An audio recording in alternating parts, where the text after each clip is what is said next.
Laureato in commercio presso l'Università di Londra, Ramesh Balsekar lavorò come direttore generale per un'importante banca nazionale, ritirandosi poi come presidente nel 1977. Persino durante la sua vita lavorativa aveva sempre avuto la sensazione che stava recitando un ruolo in una commedia e che sarebbe finita presto. Dentro di sé nutriva la convinzione che nella vita c'era qualcosa di più del vivere per trarre vantaggio. Cosa stava cercando?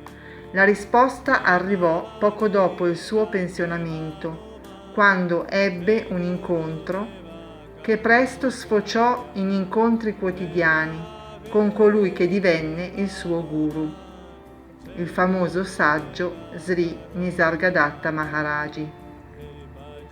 La comprensione totale che non c'è nessuno che agisce avvenne nel 1979. Ramesh iniziò a tradurre molti dei discorsi quotidiani tenuti da Nisargadatta Maharaji. Egli stesso iniziò a insegnare nel 1982, quando il suo guru Nisargadatta gli ordinò di iniziare a parlare. Questi discorsi o conversazioni sono iniziati il giorno in cui un uomo australiano si presentò alla sua porta una mattina presto. Il giorno dopo questo australiano tornò con alcuni suoi amici.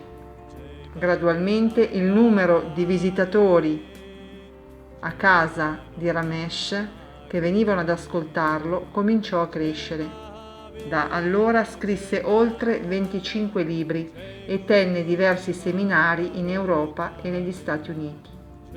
Ogni mattina nella sua residenza di Mumbai si tenevano colloqui con visitatori di tutto il mondo, fino alla sua dipartita, avvenuta il 27 settembre 2009.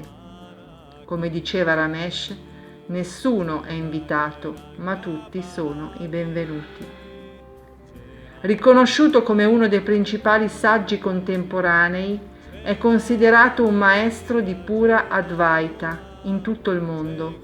Ramesh fu sposato e padre di 3 figli ed è stato ampiamente considerato un guru casalingo. Ha elaborato i propri concetti con quelli del suo guru Nisargadatta Maharaji, del Buddha, di Ramana Maharshi, di alcune scritture indù e degli insegnamenti dei maestri taoisti e di Wei Wu Wei. Tutti servono come indicazioni per raggiungere la verità, la comprensione ultima.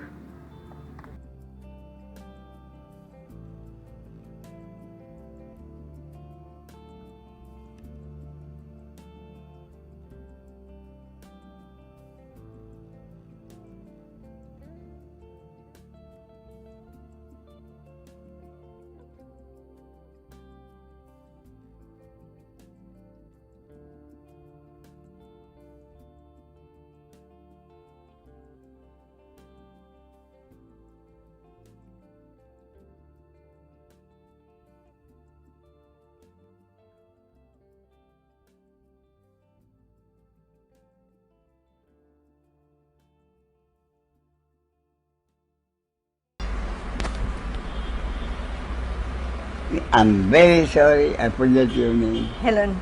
Helen? Yes. Okay, Helen, Yes, go ahead. yes. But tell me something about yourself. When did you first come here? I first came to you, Ramesh, in 1990. I And knew I it came was a few times, but I came last year. I came twice. I came about this time last year, I see. and then I came back. And month what or part so of the after. world are you from? Well, I was born in England, Yeah. but I've lived most of my life in South Africa, I see, I see. and now I'm living in Puttaparthi. Oh, I see, you're living there. Yes. And what did you do in South Africa? Did you have a business or occupation? Where? In South Africa, Yeah. I used to work as a therapist doing healing work. I was in business for many years and then I switched over. Then you ask me. Yeah. Do you still do therapy in Puttaparthi? I haven't been, but I'm going to start again when I get back. I see, I see, Yeah. I see. How long have you been in Puttaparthi now? Well, I also went there first in 1990, but I've been living there now for the last 4 years. 4 years. Yes. You have a place of your own? Yes, You've got a house or an apartment or an something? apartment.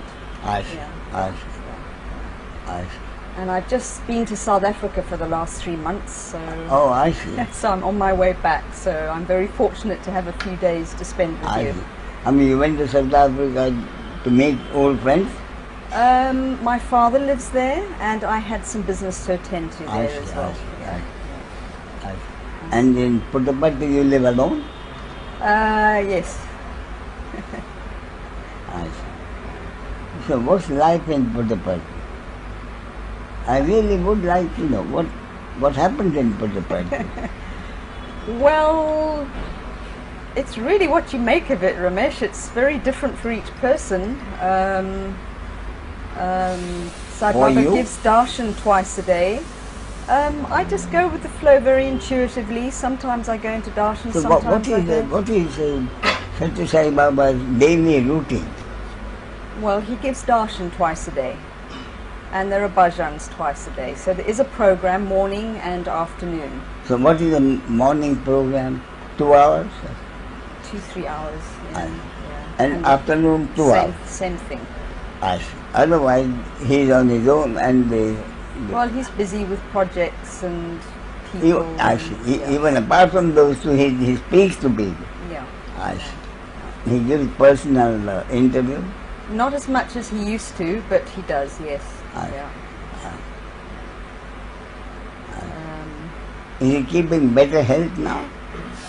He's walking around again, yeah.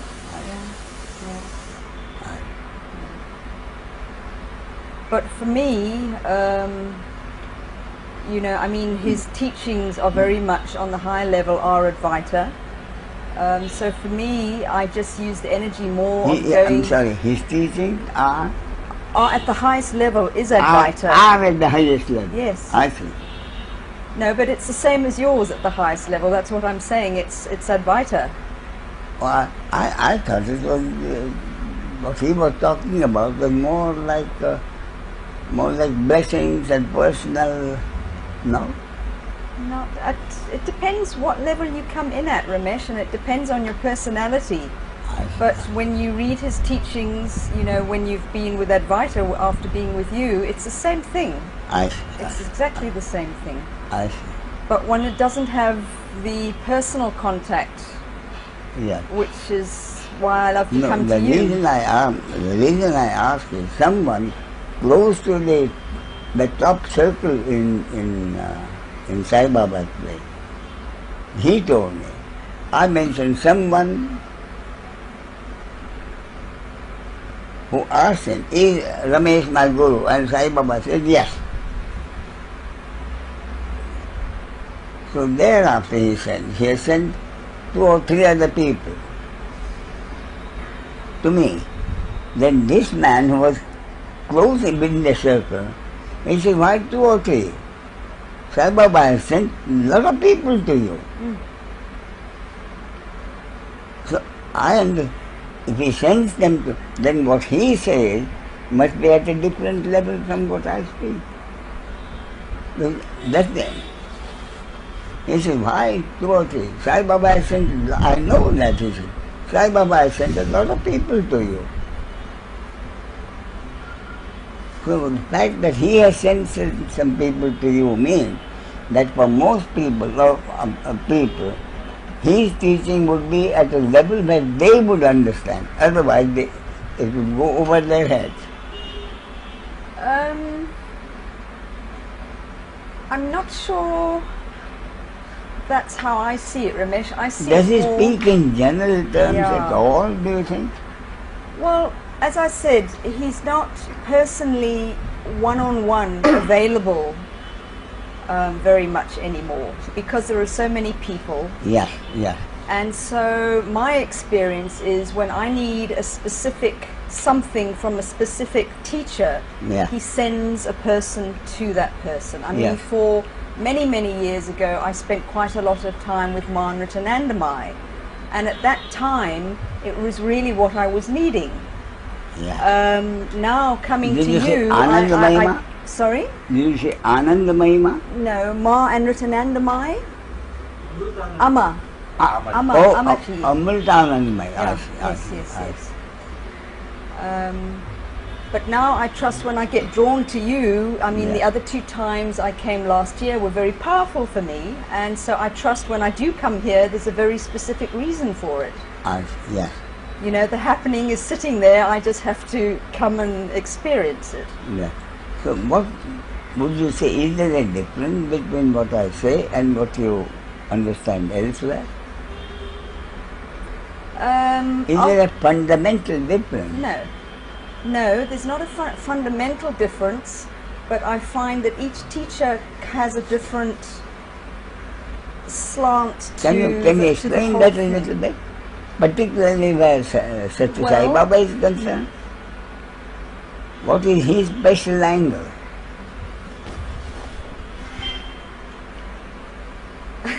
What is his special angle? On what does he lay stress on? Well, I can only answer that from my own personal experience Of what course. it means No for question me. about it, no I question. mean, for instance, when I come here, you're Now, you went to him after you went to America, Amma. no, I went to Sai Baba in 1990, Yeah. and I've gone backwards and forwards. I you see. know, You have been settling between Amma and Sathya Sai Baba. No, there was a time when I went to Amma. Now you don't go to Amma. No, I see. no. I see. So first, what did you find was the difference between Amma's teaching and Sathya Sai Baba? Did Amma have a teaching at all? It's not so much a teaching, she just has very much a sort of mother energy, Yeah. which was very healing for me at that time. Yeah. I needed that at that time. Ah, yes, yes. Yeah. And when you went to Sathya Sai Baba, what happened? Where was the difference? Where was the difference when you went to... Well, I find when I'm at Buddha party, Yeah. it's very much the Shiva energy. So any illusions, anything that's not I am, that is, I could say, is I am not, gets cut away. And it's hard to explain how that happens, but just through circumstances, through things that happen, through insights, all the illusions, you know, you're forced to face them head on and to deal with them and let go of them. And it's that energy there that helps me. And I find after coming here and really having more the intellectual understanding and going deeper into that energy of I am and I am not the doer, I find when I go back there, I can drop more and more into that understanding and that energy within myself. I see. That means the energy you find working in Puttaparthi tells you more and more that it is the energy working. Sorry, start again? And now when you go back to Puttaparthi, you're feeling and understanding, yes, that it is that energy functioning through you rather than you Quite right. doing whatever Quite you right. like. Is that what you Quite, mean? yes. I'm sorry, And- what did and you say? What did you say your name was? Helen. Helen, yeah. And I have to admit, this time now that I'm back in India, there's a large part of me wondering why I'm even here. I'm sorry? There's a large part of me wondering why I'm even here. I mean, I know why on one level, but it's like, it's coming to a point of, well, I could do this anywhere. Why do I have to be here? Yes. but yet still I'm drawn back. So, you know, I just trust that I still need to be here. Yes. You know, for whatever reason. But my point is, what I talk about is about happiness in daily living. See what I mean? I'm honestly not concerned with Advaita. I'm concerned with being happy in this life. And I came to the conclusion that the only thing that can make me happy in this life is if I have a harmonious relationship with the other. See what I mean? Absolutely, and you've just hit the... And the only way I can have a harmonious relationship with the other is if I am able to accept totally. I don't have to fear anyone. And nobody need fear me. See what I mean? Yes, I see what you mean, Ramesh, but I still have problem with the fact that other people don't seem to have the same understanding. And I know